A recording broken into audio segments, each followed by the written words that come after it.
Ah, it's always a better Monday when you know there was football on Sunday and you're only about an hour away from Monday night kickoff.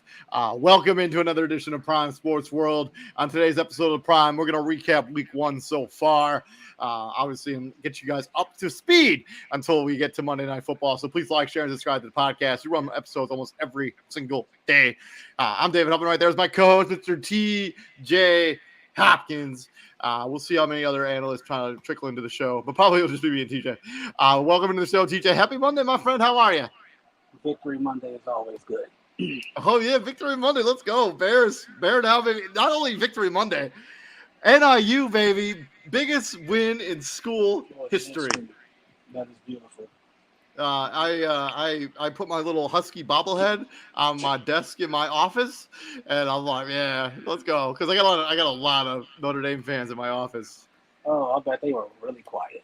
Yeah, there was yeah. So it was fun. You get to rep the alma mater a little bit. You don't get to do that a whole lot here in Fort Wayne, especially because Ball State's like right there, and I work with a billion Ball State people. Like they're all Ball State. It's kind of awful. Who cares? But I like them. Let's talk about week number one. Let's start in Kansas City. Obviously, the Kansas City Chiefs won the rematch of the AFC Championship game, 27-20. Lamar Jackson, 26-41, 273 yards and a touchdown. He also led this team in rushing with going over the century mark. Only 13 carries for Derrick Henry, a little bit surprising. He did have 46 yards on those 13 carries and an early touchdown on the first drive of the game. And Isaiah Likely, 9 for 111 and one touchdown. If his foot was just a little bit smaller, it would have been two touchdowns, and this game probably would have been a Ravens victory as they were lining up to go for two. Patrick Mahomes, pretty pedestrian for a Patrick Mahomes game, 20-28, 291 yards, a touchdown, and a really bad interception, an uncharacteristic Patrick Mahomes pick. Xavier Worthy, Isaiah Pacheco, both had rushing touchdowns, and Xavier Worthy had the lone receiving touchdown too, as he kind of had a coming out party a little bit in week number one. TJ. Yeah, it's I said it in the group chat. The overreaction for Baltimore it was maddening on ESPN and First Take. It's like, it's one goddamn game. It's one game. It's literally the first game. I'm willing to bet of the guys that played in that game, 90% of them saw 30 snaps or less in the preseason. Yeah. Like, I'm not tripping over the fact that they lost in the fashion that they lost. Like, first off, like you said, if Isaiah Likely's foot is a little smaller, they tie the game or at least go for two. If Lamar makes one, if he doesn't throw the ball behind Zay Flowers, same thing. So, like, it's people out there, oh, Lamar sold. How do you miss that throw? Bruh, did y'all not see the interception Pat Mahomes threw? Yeah, it's terrible. That was awful. Like, first, quarterbacks miss throws. It happens. They're human. If I'm either team, either team walks away saying, "Hey, we have a lot to clean up on. We got a lot to work on." And yeah, I think if you're Kansas City, I mean, you won the game, but you don't feel great about it. I know there's a lot of conversation about the illegal formation that the NFL is trying to make an emphasis on. I'm not like, it just doesn't make a lot of sense that, like, I would just leave that call alone. Like, I don't think it makes such a big difference that it needs to be some sort of point of emphasis this season. I just don't get it. I don't know why they decided to do this now. Officiating in this game as a whole was not great, anyways. But that's why you overemphasize that, and the sad part about the overemphasization of it, you still were wrong. Like, you made an emphasis to call that formation, that penalty, and you were still wrong on most of them. It made absolutely no sense. So it's like, if you're gonna call it, Jawan Taylor was still false starting, and maybe 2 or 3 of them got called. I think most of the illegal formation penalties were called on Baltimore, and John Harbaugh's like, hey, call that shit up, like call it both sides. He was caught on camera. I think saying, hey, well, make sure you call it the other way too. He was caught on camera saying that. So like you're not gonna keep doing me like this, and you're not gonna do them. Like before we move on into the next game, let's bring Christian Simpson in. Welcome in, Christian. I know you got a big broadcast coming up here in about 45 minutes. Welcome. Thank you very much for checking us out here at Prime Sports World. I have shared the link to your broadcast where you're going to be calling the game live Monday Night Football on the Nerd Report on Twitch.tv. That link is in all of our chats. So go ahead and check that out as Christian Simpson goes for the big time. We're glad you made time for us. Hopefully your head doesn't get too big and too busy for us. Of course, absolutely. Make time for us small people. Of course, absolutely. You got I'm not in this position without you guys. So I thank you for that. Yeah, it was only right. I made the pit stop before I went to go call the game. So give me your thoughts on Ravens Chiefs before we move on. I'm disappointed in Baltimore because you signed Derrick Henry for the magnitude of this type of game, and you only fed him the ball 13 times. There's no way Lamar Jackson should have been your leading rusher. Wasn't Kansas City's best game, but they were able to prevail. And I called this score, by the way, too. Sure you did. Any final thoughts before we move on, TJ? Baltimore's going to be fine. Yeah, I agree. Let's not overreact to 1 week. Talk about a team that may not be fine. Green Bay Packers go into Brazil and they fall to the Philadelphia Eagles 34-29. Jordan Love gets banged up in this game, an MCL sprain. Probably going to miss about 4 weeks or so. I don't think the timetable's been really ironed out there. But his completion percentage was not really what you want it to be. Anyways, through the majority of this game, 2 touchdowns and 1 pick, 50% completion percentage. Josh Jacobs, 16 carries for 84 yards. Jaden Reed had a big time coming out party as he had a touchdown on the ground and 1 in the air. And then Christian Watson had another touchdown as well. On the other side, Jalen Hurts, 20 of 34, 2 touchdowns, 2 interceptions. Saquon Barkley had a massive game, and he put a stamp on this over the century mark, 2 touchdowns. And then he had another touchdown through the air. And as a Giants fan, Christian, that's got to hurt to see Saquon Barkley wearing a different jersey and being this productive while wearing that other jersey. A.J. Brown also had a receiving touchdown as well. Look, man, business is business. Business. It really is. But Saquon looked free. And look at what happens when you have an offensive line that can open lanes for you. And most importantly, you're not just the focal point of the offense. There's other guys around you that can create.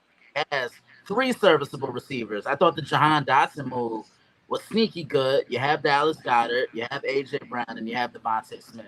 And then you have Jalen Hurts, who's hands down the best quarterback you've ever played with in your career. As far as Green Bay, I thought the defense would be a little bit more improved. I'm thinking, okay, they're going to be more aggressive. Jeff Hafley, he's the new defensive coordinator. Xavier McKinney made a couple of plays, but the Packers had a tough time getting after Jalen Hurts, it seemed like. Yeah, and they still kind of struggle with stuff that they struggled with last season. The Eagles did. I mean, like red zone, not red zone issue, but Jalen Hurts, I think he threw a bad interception. And I don't give a damn about the game. Like, I really don't. We got to stop. The NFL got to stop having games in places that aren't meant to have football. American football. That field was terrible. This is the second time in the last 3 years they played in a stadium that's not meant for football. London is used to it because they've been going to London for so long. It's like, okay, now we know how to treat the field. We know how to do all that and whatnot and everything. The field in Munich was awful. People were sliding all over the place. Pieces of earth was coming up. And it was the same thing here. It's not meant for football. That's what I ain't never seen so many players go through a pair of cleats like we did. Yeah. Like it was awful. Like I'm all for growing the game. I really, really am. But when it comes to if it comes at the cost of safety of the players, then it's not worth it. It also seems like Jordan Love may have at least avoided the major injury, no ACL tear. He's not going to be put on IR by the Green Bay Packers. So good thoughts there. I'm not sure exactly how much time he's going to miss. Probably about 4 weeks or so. But they didn't put him on IR, so maybe it'll be less than that. They said 3 to 6. The initial timetable was 3 to 6. So So we'll see. Hopefully Jordan Love has a speedy recovery and can get back on the football field. What do you think the Packers are going to do in the meantime? Malik Willis. Yeah, it's going to be Malik Willis, but they're not going to put him out there and ask him to do the things that Jordan Love does because you can't duplicate that. This is why you went and got Josh Jacobs. They're going to build the offense around him, and they're going to kind of have Malik Willis be that game manager of some sorts. I think they're going to bring somebody in, but just to be a backup. Well, I actually saw that the Packers reached out to Ryan Tannehill. Yeah, I think that's going to happen. I think they'll have Ryan Tannehill as the backup. If Malik Willis can't cut it in week 1 as the starting quarterback, I think they'll roll with a veteran. Moving on from there, let's swing into Sunday afternoon. And the first semi-upset of the season was in Atlanta, where the Pittsburgh Steelers and Justin Fields behind the leg of Chris Boswell beat the Atlanta Falcons. As Chris Boswell kicked 6 field goals in this game. Justin Fields kind of got the surprise start as Russell Wilson went down with a calf injury. 17-23, completion percentage is what you're looking for. 156 yards, 0 touchdowns, and no interceptions. Najee Harris had 20 carries on 70 yards. George Pickens had a real good game. Seemed to have a really good rapport with Justin Fields. 6 for 85.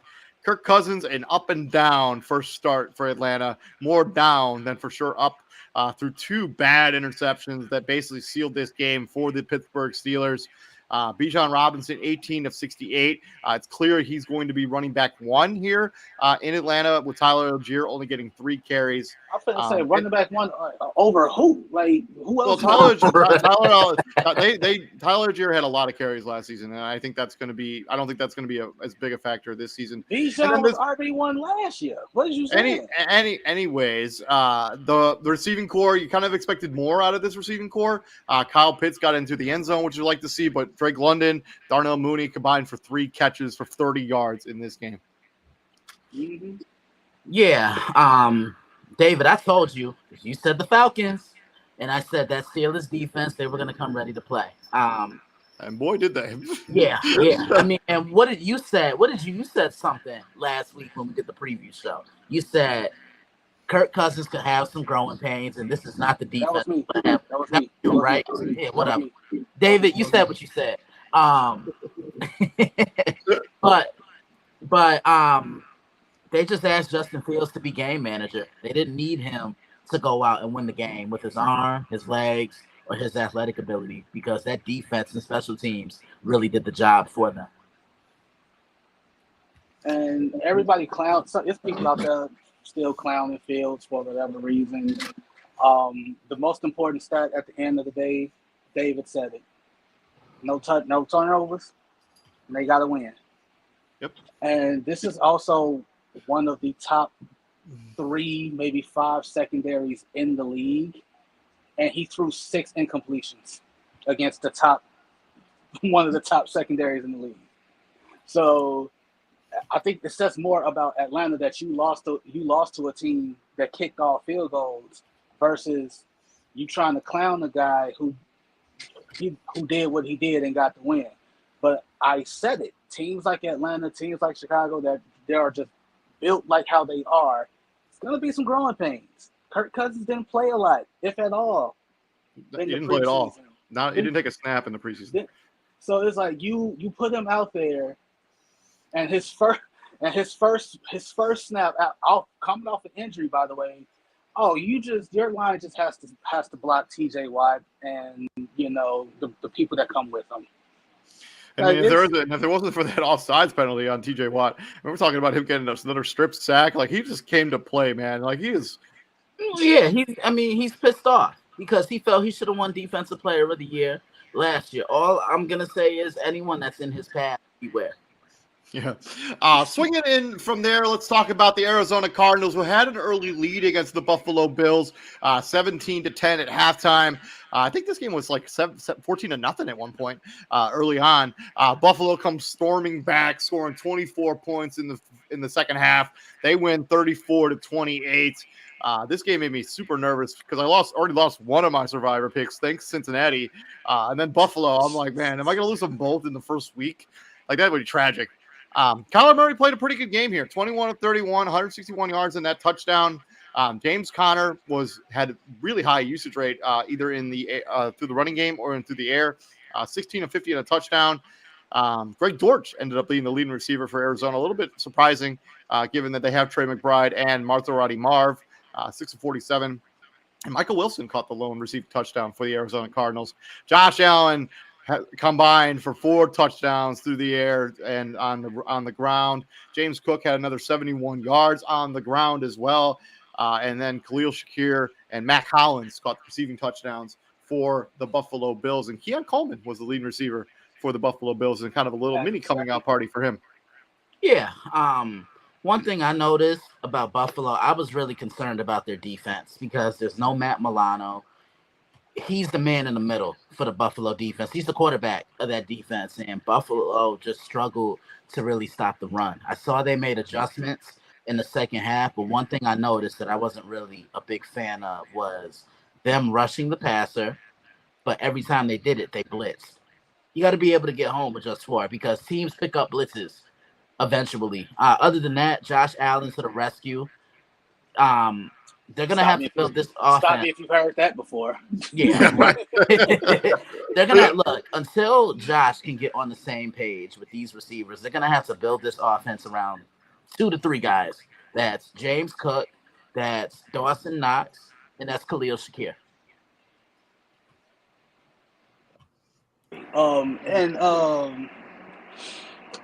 So Christian know where I'm going with this. Hey, wait till the game is over to talk shit. Wait till the game is over to talk shit. And I say that because in Christian sports group, there's this one Cardinals fan. You know who I'm talking about. He say, "What up, Bears fans?" I'm like, "This W. Now what? Now what?" TJ. But yeah, I'm disappointed in the Cardinals because Mark had like 3 targets, 1 catch. Almost like, hey, I'm just out here getting good cardio, and you that can't happen. That cannot happen. I'm willing to bet. Now, don't get me wrong. I ain't finna sit here and act like the secondary in Buffalo. I ain't calling them bums because they are professionals. So maybe Marvin thought. I ain't gonna say he thought because like growing up in the NFL locker room, you know it's a different game. It's a different game. Like knowing who your daddy is, knowing that you probably had access to stuff that other high school and college kids didn't have access to. You know what it is. You know what's real. So I'm fully expecting the Cardinals' next game to heavy dosage of Marvin Harrison. I agree with you on that. I mean, yeah, Buffalo did what they had to do to win this game. To Chicago now as the Bears come back and win the game. They were down 17-0 at one point. They come storming back in the second half, scored 24 unanswered points against the Tennessee Titans. And basically steal victory from the jaws of defeat, 24-17.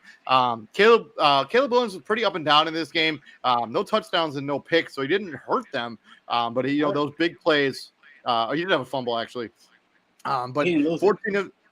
He didn't lose it, but 14 of 29 for 93 yards. DeAndre Swift, 10 carries for 30 yards. DJ Moore, 5 catches for 36. And Will Levis kind of unraveled here towards the end of the game. 19 of 32, 127 yards, a touchdown, and then 2 interceptions in the second half. Both of them kind of really not good plays, especially the pick 6 that he threw. Tony Pollard, 16 of 82, 1 touchdown. And then Okonwu had the lone receiving touchdown for the Tennessee Titans. But the Bears, they scored in all facets. They got a pick 6. They got a block punt that he also took into the house. And may not have been pretty, but it's a W for the Chicago Bears. No, it wasn't pretty at all. And I told TJ earlier, yeah, Caleb Williams' numbers may have not necessarily looked sexy or a lack of better terms. But there's 2 things that stand out to me. One, the Bears got the win, and 2, Caleb Williams didn't turn the ball over. Mm-hmm. That's it. That's real. And I said it. They're going to have growing pains. It happens. Like, bro, Keenan Allen has better hands than a lot of players in the league. He dropped the touchdown. Never seen that before in my life. I'm like, oh my God. Right. Keenan, like, and the touchdown that he dropped, it's like, oh my God, bro, really? That's the one you dropped? Really? Okay. It like ain't your day. It really ain't your day. So this is my takeaway. The Tennessee Titans are a good team with an average or below average quarterback. He's not wrong. Yeah, he's not wrong. I mean, they're very they're like the Denver Broncos that we've seen for years. This was a receiving core with DeAndre Hopkins, Calvin Ridley, and Tyler Boyd. Tony Pollard coming out of the backfield along with Tajay Spears. This is a receiving core that between the three of them has over 20,000 combined receiving yards between the three of them. That Bears secondary held them to 76 combined. Just them three.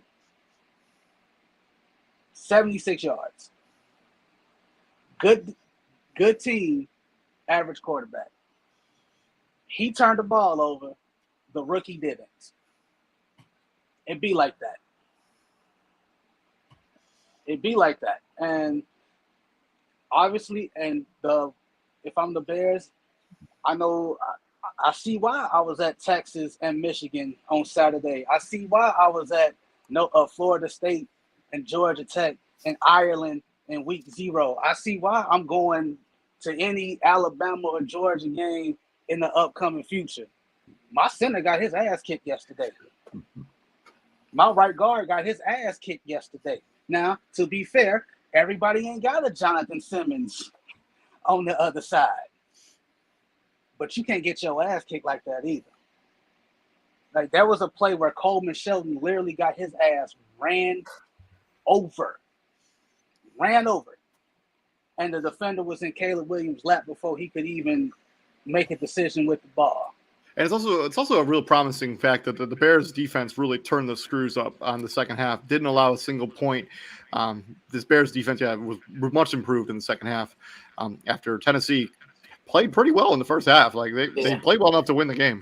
I mean, like and they got help. Right, Caleb Williams' first game jitters. He missed he missed a deep shot that he probably wish he had back. Hey, I can make that throw. Bayless Jones, bro. In the new kickoff form, bro? How do you fumble like that? And then you kick it 10 yards down the field to the point where no one else could get to it. Terrible. So when you get short, I don't give a fuck how bad your team is. When you get short fields to work with, you're going to capitalize. Moving on from there, let's talk about the game that cost me one of my survivor picks and the biggest upset of the season so far, obviously. New England goes into Cincinnati and beats the Bengals 16-10. Jacoby Brissett, 15 of 24, 121 yards, no touchdowns, no interceptions. Ramondre Stevenson has 25 carries for 120 yards and a touchdown. Austin Hooper, 2 for 31, I guess. On the other side, Joe Burrow, 21 of 29, efficient, only 164 yards, no touchdowns, no interceptions. Zach Moss had the lone touchdown for the Cincinnati Bengals, and Jamar Chase, 6 of 62. No T. Higgins. Jamar Chase barely practicing before this game. Is this just didn't even play? Yeah, he didn't even play. Didn't even play in preseason. Yeah, he didn't play in the pre. Oh, what's up, Izzy? Welcome to the show. You didn't see me this whole time. I was wondering why you skipped me on the Bears Titans. Oh, my bad. I was gonna put my 2 cents in. All I wanted to say was before y'all wrap that up was that it's only one game. And it's only one game. It's only one game. You just got to calm down. The offense is going to catch his feet. I liked a lot. I like what I saw a lot out of that defense. Exactly. I guess let me go first because I bet I didn't. I have to Go I have ahead. it on tabs and stuff, so I didn't notice that something was going. No, you You know, good, they bro. didn't cue me or nothing. No, Yeah. no, man. Hey, shout out to Gerard Mayo for getting his first win. Absolutely. You know what I mean? There you go, my guy. He had that defense playing really well. I mean, they were flying all over the field. They were very technically sound. I made a joke to one of my Patriot fan friends, not AJ, but I said but I was like, man, Gerard Mayo got them boys looking like the 0-1 Ravens, you know. and it was just a joke because I was like, no, that's I was just playing around. Yeah. But it's just the fact that the Bengals couldn't stop the run, right? And it's just kind of like it was a little disheartening because like Ramondre Stevenson, it was ISO right up to 1, right up to 2, right up to 4, right up to 5. It I mean, was just very simple, north and this south. isn't even a good offensive. It's not a good offensive line either. Like the fact that they were just able to pummel right through the Bengals, Right. like especially when the Bengals kind of made it a little close. I'm sorry for the background noise, guys. But right, right when you thought the Bengals had a little bit of momentum, the Patriots just sucked it all away. Just kind of like what the Detroit Lions did last night against the Los Angeles Rams in overtime. They ran the ball north and south, and they got to it, and they got to the point of attack. And the Bengals just really got smashed right in the face, and they took the Patriots lightly. Yeah, and I mean, that's what happens when you trade away Joe Mixon and you lose time of possession by 9 minutes. You just took the words right out my mouth because look, like Izzy said, let's give Gerard Mayo all the credit in the world getting his first win, but that was the old school New England win if I ever saw one. They did it with defense, they did it with special teams. They didn't need Jacoby Brissett to come out and win the game with his arm. Just control things, hand the ball off, don't lose us the football game, and he checkmarked every box. And I also think Cincinnati looked ahead to Kansas City. They just felt they had to show up, and that's why they got punched in the mouth. And David, I'm gonna get out of here. Let me go get ready to call this, man. Yep. Go have fun, bro. You can go check that out. On the link is in the chat there. Twitch.tv/thenerdport. You also check out Christian on the dailyblitz.blog. So keep it out for all that stuff. Christian, Right, good luck, man. Have fun, brother. Thank you. But yeah, go ahead. Yeah, so this put me in the mindset of Bears Niners like 3 years ago. Like when they played in that monsoon, they played in that rain. It was drenched. It was muddy. It was ugly, and it was Trey Lance's first start. It was Fields' taking over. Like, it was his first start. Like it was clear cut. Hey, this is your team. Da da da woo woo. And even though it was Trey Lance's first start, everybody's expecting the Niners to just come out, stomp a mud hole in us, and fly back to sunny San Fran and be great. And they was in a dogfight the whole game, weather aside. They was in a dogfight the whole game. This kind of put me in the mind of that, like, hey, even though you ain't got Joe Mixon, you're still expected to be better than New England. Even though Jamar Chase barely played in the practice, you are still expected to be better than New England. First off, New England's glad that Christian Gonzalez is back. Welcome back, kid. Welcome back. They definitely missed you. Second, shout out to Gerard Mayo for getting ain't nothing like that first W. No matter what happens, your trivia question, who did Gerard Mayo get his first NFL coaching win against? The Cincinnati Bengals. You will that's how y'all going down. Hey, Joe Burrow. Hey man, maybe you should go back to your original hair color. The blonde ain't working for you. It's not working for you. Maybe that's why. I don't know. But Cincinnati gonna have to, if that's what they look like and they're looking ahead, you might want to look ahead to week 3. Because if you go into Kansas City looking like what you did against the Patriots, you might as well start looking ahead to week 3. Moving on for the battle in the AFC South, and one of the more entertaining football games of the entire weekend as the Houston Texans edge out the Indianapolis Colts 29-27 as the Colts continue to be 11 years in a row. Well, they have not won a season opener.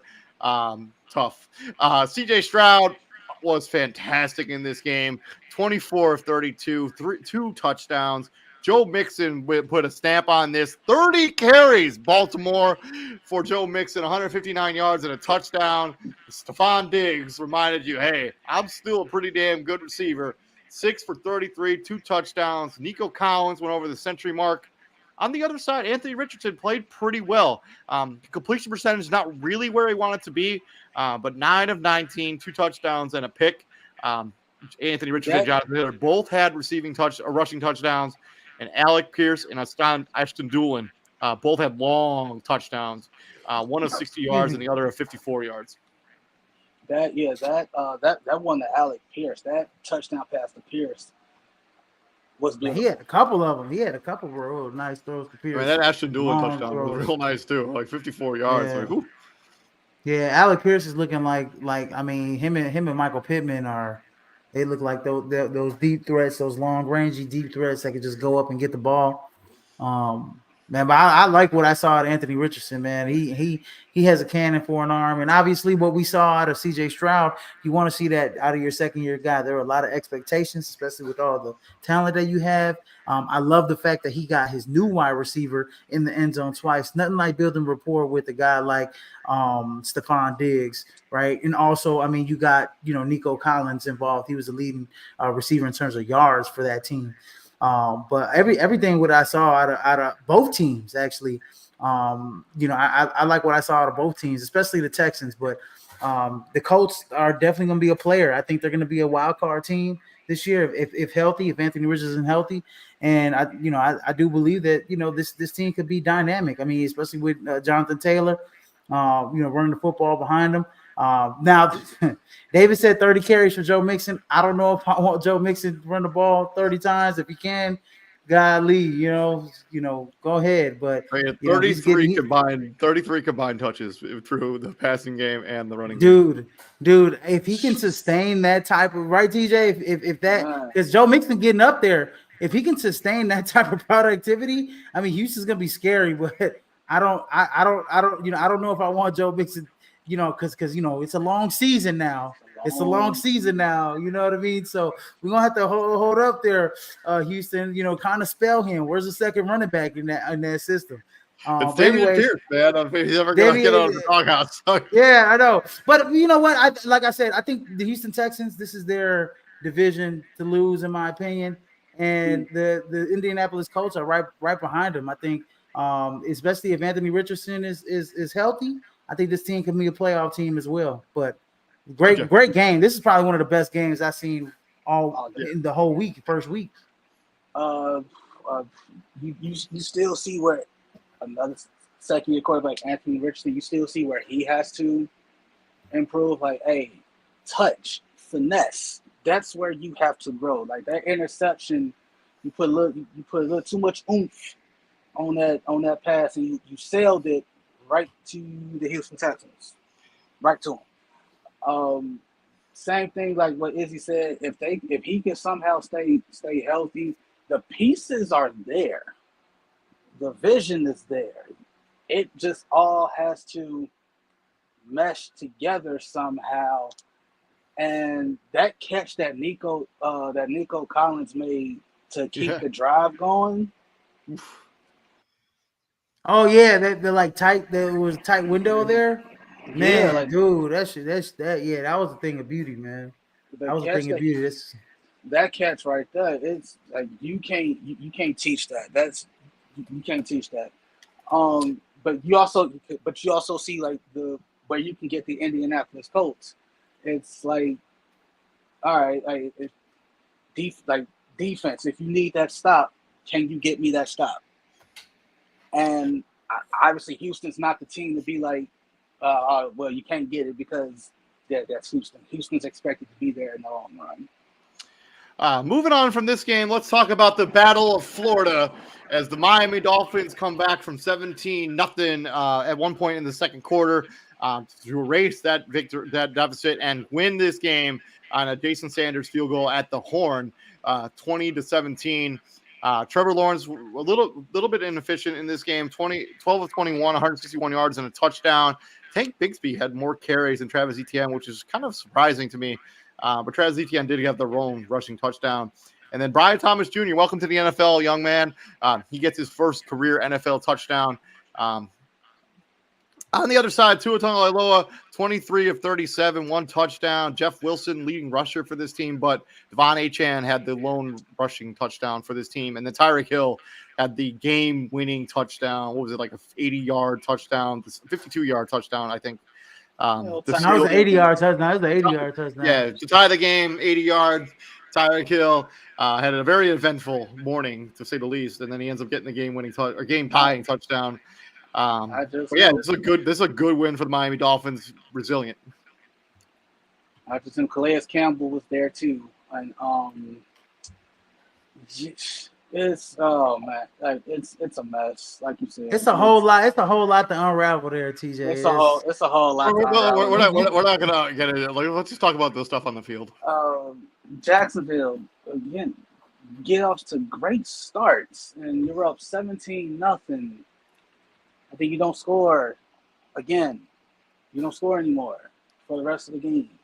I mean, they were right at the doorstep, and then Travis Etienne fumbles that into the back of the end zone. It gets picked up and recovered by the Miami Dolphins. He's running in for a touchdown. All you gotta do is hold on to it, and he fumbles.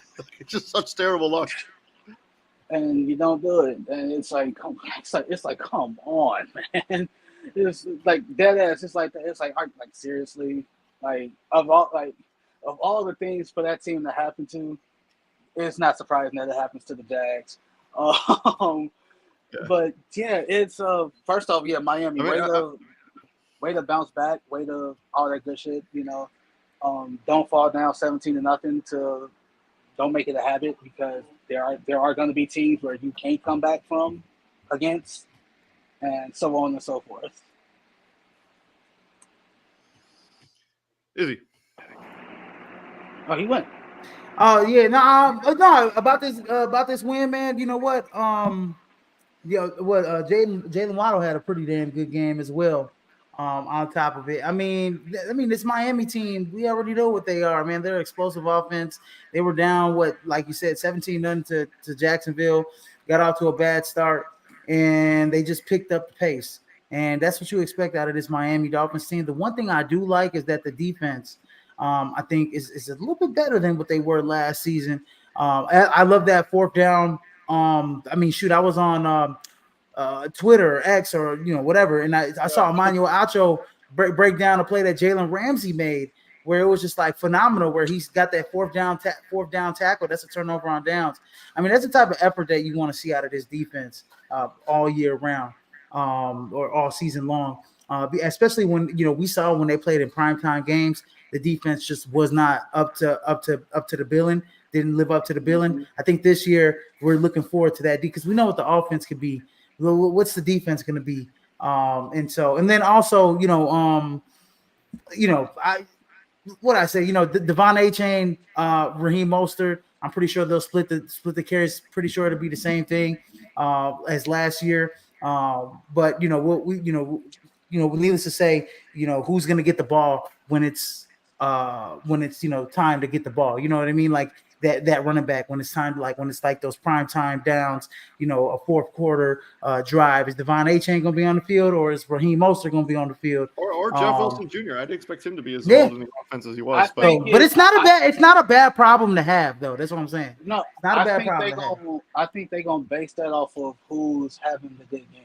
If that makes sense. It's not a bad problem to have good running backs on your team. Moving on, speaking of good running backs, the New Orleans Saints beat down Carolina 47-10. Derek Carr had 3 touchdowns. Alvin Kamara, everybody on the Saints just had touchdowns outside of Chris Olave. But on the other side, Bryce Young, really terrible day at the office. He threw a pick 6, 13 of 30, 2 picks. He did kind of salvage the day a little bit with that rushing touchdown towards the very, very end. But this was a trouncing from beginning to end. Man, I ain't got nothing to say about this game other than next game. That's all. Next game. That's all I got to say is because the Carolina Panthers are going to be in line for another franchise quarterback. Derek Brown has a knee injury, and if he's their best defensive player, if he can't play, if he misses any time at all, it's a wrap. David, didn't you say that this defense is going to be top 5, top 10? I thought it could be good. I thought it had potential to be good. He There did are not some say that. there are some Is pieces he? on this. There are some pieces on this defense I like. But moving on 47 points. to I'm gonna the say, other. is he did not say that. Come on. No, hey, real talk. Just real quick. Man, whew, you just go back to that Bears trade for Bryce Young, and you got to ask the Carolina Panthers, hey man, was it worth it? Was it worth it? No, it was not. No, it was not. It has not been. not. Moving on to the other shellacking.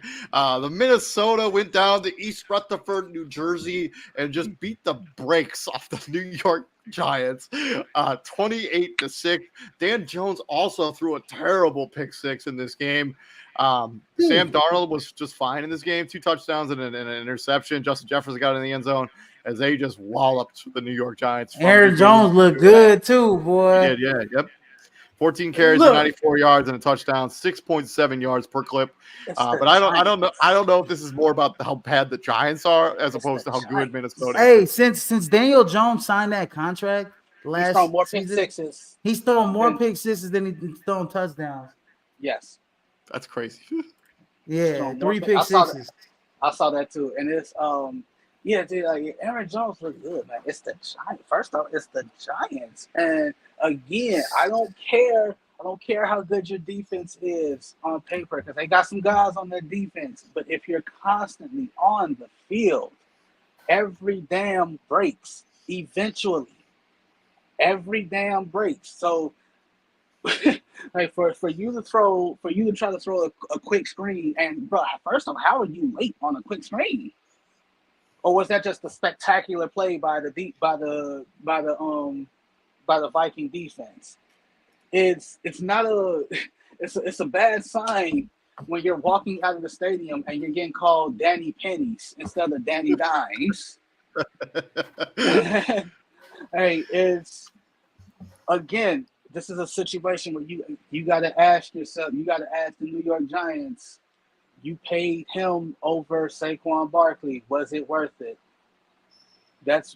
Was it worth it? No, it wasn't. That question for both of these shellacking beatdowns. Now swinging into the late afternoon window, the battle in the AFC West.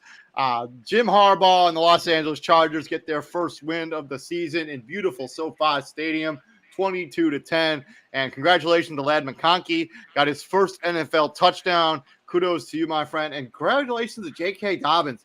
It has been a very stressful last couple seasons. 2 years in a row, you end up on IR before the season really even starts. You get 10 carries in this game. You have 135 yards rushing. You have a touchdown. You average 13.5 yards a clip. It's a good day at the office. Gardner Minshew was up and down, to say the least. He did throw a touchdown. He threw a bad pick. He threw a boneheaded fumble play that was just all sorts of not good. Zamir White kind of struggled out of the gates here, 13-44. And Alexander Mattison had the lone receiving touchdown for the Las Vegas Raiders as they just weren't up to snuff.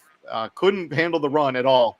You bring in Kristen Wilkins, you expect to be better against the run than this. They averaged 6.5 yards per carry by the Chargers, and they ran for 176 yards. A lot of people talked about this when we talked about the Chargers are going to run the football, run the sprockets off the football. Hey, you know what?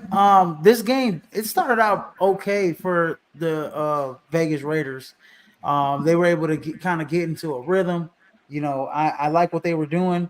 You know, that one touchdown by that Alexander Mattison, as you mentioned, that was really nice where he hurdled the defender. But I think I said, what did I say, TJ? Earlier, like in the middle of the game, this is when the game started to change. Khalil Mack got a sack. Right next play, Joey Bosa got a sack. And from that moment on, it was over. It's like that defense, that offense just could not get going. And I felt bad for Gardner Minshew because he was just like kind of in flux the rest of the day after that. But man, man. I mean, his fumble, man, like wow. And I know he was trying to pump fake and bring it back, but it was just a terrible fumble.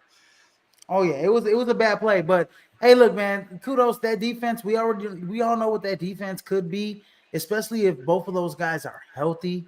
Khalil Mack and Joey Bosa. It is a nightmare for like it's hard. It's going to be hard for most offensive lines to block those two guys, and then bring that to the fact where J.K. Dobbins, who we know when he's healthy, he's a hard runner. Gus Edwards, when he's healthy, he's another hard north-south runner from the Ravens, right? And he's a guy that can get into the red zone and score your touchdowns.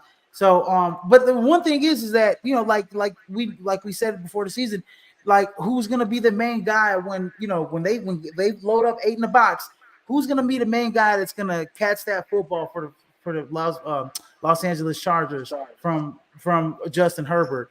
We don't know yet. I didn't get those answers. I didn't get those questions answered in the first week, and I don't know if I'm gonna get them answered in the second game either. So. Still Joshua Palmer.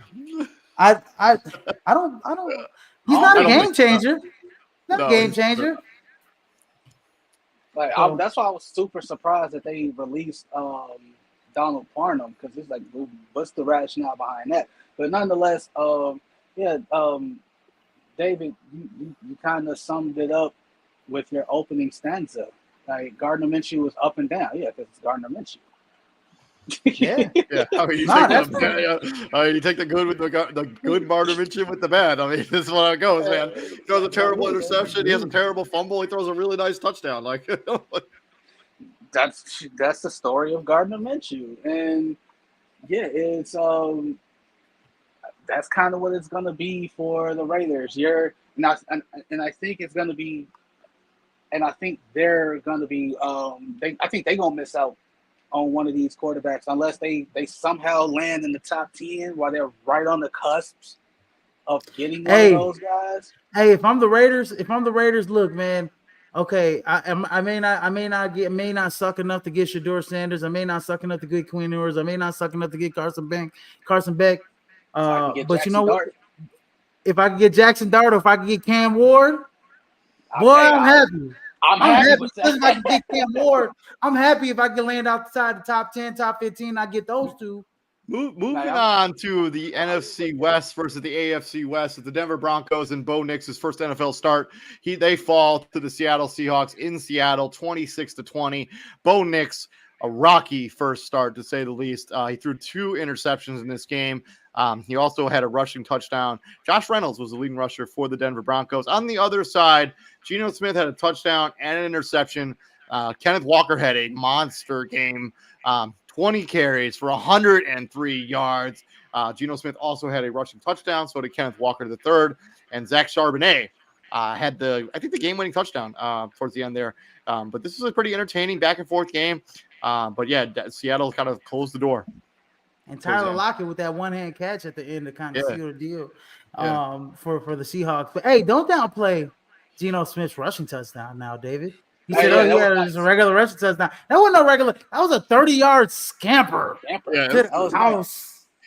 So that was pretty nice. I expected the Seahawks to win this game. Obviously with a rookie quarterback on the other side. Go ahead, TJ.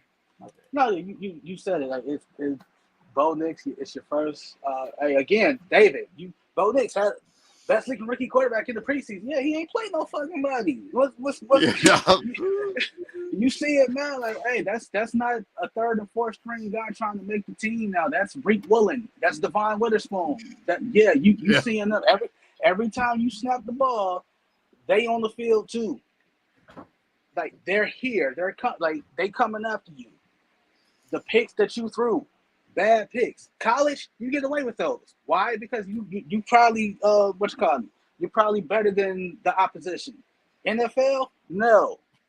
You don't throw into triple and quadruple team just because, hey, I got a strong arm, I can make it there. Like, no, you can't. It would be going the other way, and it went the other way. Now, saving grace is you're a rookie, growing pains. Gonna have them. It's okay. It's one game. Now, in the film session, hey, I can't make that throw. I can't make this throw. All right, that person's open. Throw it sooner. Throw with anticipation. All that other good stuff. Seattle, keep feeding that monster that is Kenneth Murray. That's it. That's all. That's it. That's all. Staying in the late afternoon window, we got the Dallas Cowboys beating down the Cleveland Browns 33-17. And this game was not as close as the final score. Dak Prescott, he basically did enough to just win the game. He didn't really have to do a lot because Deshaun Watson was busy unraveling on the other side. Went 19 to 32, 179 yards and a touchdown. Ezekiel Elliott, welcome back to Dallas, gets into the end zone. Brandon Cooks had the lone receiving touchdown for the Dallas Cowboys. And then Deshaun Watson continues to just be a complete waste of money for the Cleveland Browns. 24 of 45, 169 yards, a touchdown, and 2 bad interceptions. Jerome Ford had a rushing touchdown. And Jerry Jeudy, welcome to Cleveland. You got into the end zone. Hey, not gonna lie, like they did a side by side of Baker Mayfield as he's off the Cleveland Browns and Deshaun Watson's 13 games, and Baker Mayfield has clearly outplayed Deshaun Watson. He is just not the same guy as he was in Houston. But let's put it like this. I mean, against the Dallas Cowboys, this is a good defense, man. I mean, Michael Parsons was getting after it. DeMarcus Lawrence was getting after it. There's another tandem that it's just hard for offensive lines to keep in check. You got 2 pass rushers like that getting after it, and you got wide receivers that really can't get any separation. Trayvon Diggs is an all-pro caliber type of corner. He picked off Deshaun Watson. And then, I mean, really, the Dallas Cowboys are super talented in the regular. We all know their woes in the playoffs, but this is a football team, especially on this day. They've completed all 3 phases. They executed all 3 phases again. They even got a punt return for a touchdown with Kevontae Turpin. So this team is super talented, uber talented, all over the field. Come playoff time, that's another story to say. Another story for another day. Yeah, another conversation for another day. But today, yesterday against the Cleveland Browns, that defense looked elite, and they showed that they can beat you in a multitude of ways. And I think with the Cleveland Browns, I think you have to weather the storm until you get that guy back. You don't know how that guy's going to be when he gets back. That's where I'm going. You don't know how healthy he's going to be when he gets back. So I'm a lot more fearful of what Deshaun Watson is capable of doing when he's playing off of Nick Chubb. Right? Like when you got that monster back there, makes everything a lot easier. The problem is we haven't seen that combination on the field a lot. I mean, last season, Deshaun Watson, Nick Chubb gets hurt in week 1, and Deshaun Watson missed most of the season before that. So we haven't seen those 2 guys play together very often. I mean, maybe even like 5 games at most. So that's my point. So it's like y'all are teams are doing what they're supposed to do when they play the Cleveland Browns. They're taking advantage of the guys of them because certain guys ain't here. Myles Garrett can only do so much, and he's one guy. That secondary is only so good, like I said, until they get tired. And Dallas came out and they did what they had to do. They punched it. Before you look up, it's a big lead. They had a big lead on them, and that's another issue with Dallas is they front run a lot. Is you know what I'm talking about? When they up big, it's all you see on social media. It's we them boys and all that other stuff. And when it's a nip and tuck kind of game, and them palms get a little tight. Like that. That offense. I ain't gonna lie, TJ. Though I watched that game. It was on Fox. I think it was the next game after the Bears. That offense really took their foot off the gas in the second half, and that's a little concerning to me. That's a little concerning to me. Where it's like, okay, Dak looked decent in the first half, but then the second half they just got the cruising. And I'm like, you know what? This is a game where it's like, okay, the Cleveland Browns are a good defense. That defense is kind of licking its wounds. I would have wanted to see Dallas put up a couple more touchdowns and blow them out, just kind of how like the Saints blew out the Panthers. I think the Cleveland Browns were looking to get blown out. I would have liked to see the humiliation factor of this team, but they just don't show it. And it's fine. A win is a win, but at the same time, I want to see this offense be a little bit more aggressive at times.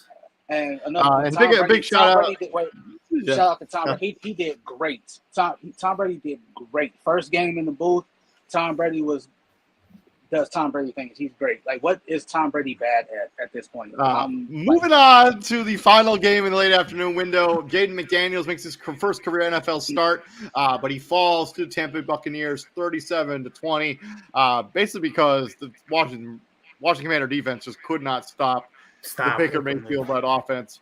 Jaden Daniels did have 2 rushing touchdowns. Kudos to him to get his first NFL touchdowns.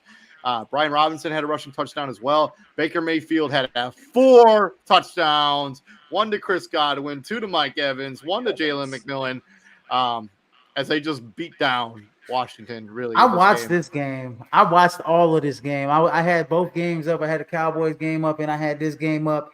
And I want to say something about Jaden Daniels, man. I mean, out of all the rookie quarterbacks that played this past Sunday, he played the best. I mean, he made good throws when he had to. He ran the football when he needed to. I think, as a young quarterback, if you have those intangibles, especially the type of speed that he has and the running ability he has, and I only saw one play where he kind of took the defense on, and every other play he was smart enough to get down because he's like a string bean. I mean, he's like, what is he, $190 wet, soaking wet with a rock in his hand?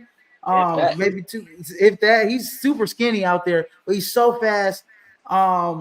This game was all about Baker Mayfield and the offense, man. I mean, Baker Mayfield is another game where I'm like, yo, he's exceeding that contract already. In my opinion, I think he's going to exceed this contract. I think the Tampa Bay Buccaneers, when it comes down to it, man, they're a real prime player, championship contender in the NFC, in my opinion, because when you get the brakes here a little no, I bit. don't want to pump the brakes. I want a momentum train. I want a momentum train. The Commanders are not a good football team, like especially on defense. Like their secondary is not good. Like they have some decent pieces on the front 4, but the defense as a whole is rough, and it's not a good defense. Like okay, but look though, you got. Go ahead. Two things can be true, David. I mean, I just don't think Tampa Bay, when it's all said and done, they're going to be a championship caliber team. Like they might be a playoff team. 2 things can be true, David. They win in the South. Maybe they were my pick because they have the one thing that the other guys don't have. They have rapport. Everybody's been there, and again, so it's such a Cleveland thing that Baker Mayfield is good now, but he wasn't that when he was there. Like that just screams, hey, that just screams Cleveland. But my older cousin was talking about Jaden Daniels, and like if he has a good game against the Buccaneers, I'm like, nah, it's gonna be rough, and don't let the final score fool you, or what? Don't let his numbers fool you. It was ugly there for Jaden Daniels for a good minute, and kind of like what Izzy said about the Cowboys, you see the Buccaneers, especially like when they got to like the halfway point of the fourth, they kind of let up. Kind of like, hey, let's just get out of here. No one get hurt.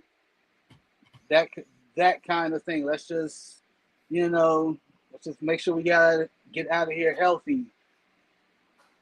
But hey, they ran that football. I like the way they ran. Hey, TJ, I will say this.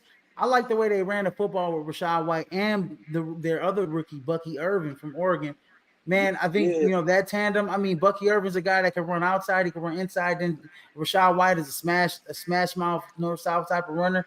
And then I mean the tandem of Godwin and Evans is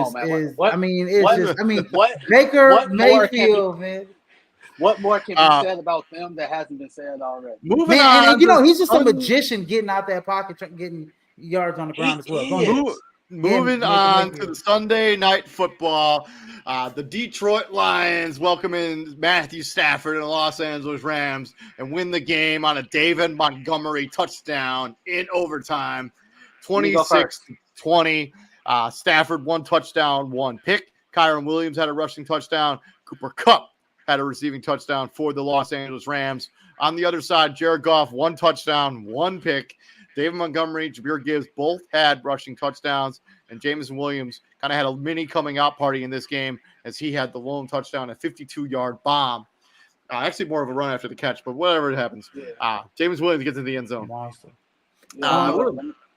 Hey, You lost him hey, on the can I third. talk about that last drive? Just it was a No, no, great no, no, game, no. though. That's low key where I was going. But here's my thing. Here's the thing. I don't like the fact that it took you that long to play that kind of football. You have a strength. I'm a power eye, single back. I'm running to the right side of the football field every single time. Why? Because Panay Sewell's on that side, and ain't shit you can do about it. It should not have taken you 50 minutes to get to that level of football. And that's my issue. That's the issue with Detroit. You want to be a contender? Then play contender football. Don't wait till you go to overtime to put a team away like the Rams, who was falling apart as the game went on. The So fact that you let the Rams take you to overtime is sad. They were on their third left tackle by the time the game was over. Puka Nacua gets injured early in this game. yeah, he did. Does Yeah. not return. They have just people being banged up all over the place. So people on their defensive side of the ball. Dude, like you know, like in the NBA, where it's just like, all right, we're gonna pick and roll you to death until you stop it, or you're gonna Until run you this, stop you're gonna it. run the same play until you stop it. Until That's you what that stop it. fourth quarter drive was. That fourth quarter drive was literally the same play over and over and over again for like 5 plays straight until they got down into the red zone, and then they ran 2 more similar plays down in the red zone until David Montgomery. I was like, in my opinion, in that moment, I said, damn, this is where you miss Aaron Donald, right? This is where you miss Aaron Donald. I know Coleman Turner's a hell of a player, but they just But got he him. ain't Aaron Donald. And Brandon Fisk is gonna come a long way, and he's Jared Verse. Jared Verse is the line. I was like, but look, none of them dudes are Aaron Donald. None of them If dudes Aaron are Donald was on the field yesterday, that wouldn't have happened. Where they just kept running like he would have stopped him. He would have imposed his will. So the Rams are still defensively. They're still, and we talked about it in the preseason, right? How you gonna the production? Who's gonna replace Aaron Donald? We know Kurt Turner was a good player, good rookie last year, but how you gonna replace Aaron Donald and stop the run? And now I think he kind of got. You see a little bit of a weakness in that Rams defense, right? It's if you have a good interior line, you can run the football on them a little bit, and that's what I took out of the game yesterday. As the Lions won that game. But that's my point. Like, bro, why did it take you overtime to be like, hey, get the ball to Daniel Montgomery, whatever side Panay Sewell's on, run to that side until they stop. He ain't running that. And I mean, Amon-Ra St. Brown was non-existent in this game. As much as they tried to get it to him, the game plan was less. The game plan for the Rams, I could just easily tell. I didn't have to go next to those. Everybody but Amon-Ra St. Brown. And Sam Laporta. They limited Sam Laporta too. It's like those two guys right there. Anybody else could get it. That's why you saw Jameson Williams get off. That's why you saw Gibbs have a nice little chunk plays. That's where you saw David Montgomery have chunk plays. I mean, they had a game plan to stopping those two dudes, and the Lions had other plans. They got many other options outside of those two. Again, my only issue with the Detroit Lions is it shouldn't have taken you as long as it did to play that style of football, because one, that's your identity. Stick to it. Like, it's nice that you have Jared Goff and he can make every throw that you need him to make, but at the same time, your identity for Dan Campbell, for a Dan Campbell led team, and we made fun of him in his opening press conference. His introductory press conference, talking about biting kneecaps and being scrappy and being this and being that. I ain't seen no scrap till overtime. I didn't see no defense. scrap. The defense made them play through because that one red zone interception that Matthew Stafford threw. Yeah, you can say what you want, but that was a hell of a play by the Detroit defense, and we could be singing a different tune here for the Los Angeles Rams. That they could be. You let a team with who was down to their third left tackle take you to overtime, and Detroit fandom, stop booing. Hey, y'all are assholes for booing Matthew Stafford. I understand he ain't there no more, but that dude gave y'all everything. And on that note, this is going to be our 2024 Week 1 recap. Please like, share, and subscribe to the podcast. We'll be back here tomorrow breaking down Monday Night Football and giving you our predictions for week number 2. Hopefully it goes better for my Survivor picks than this week did. I'm David Upman, Israel Vera, TJ Hopkins. Gentlemen, what do we do here at the Prime? My friends. We bring that heat, baby. Ain't this like your 4th year in a row losing your Survivor pick in like week 1? Yeah. So, Man, those Bengals losing, man. I lost. I could have won like $400. And the Bengals lost, man. Hey, shout out to NIU top 25 team. We'll see you guys tomorrow. Y'all have a good night. Stay safe out there.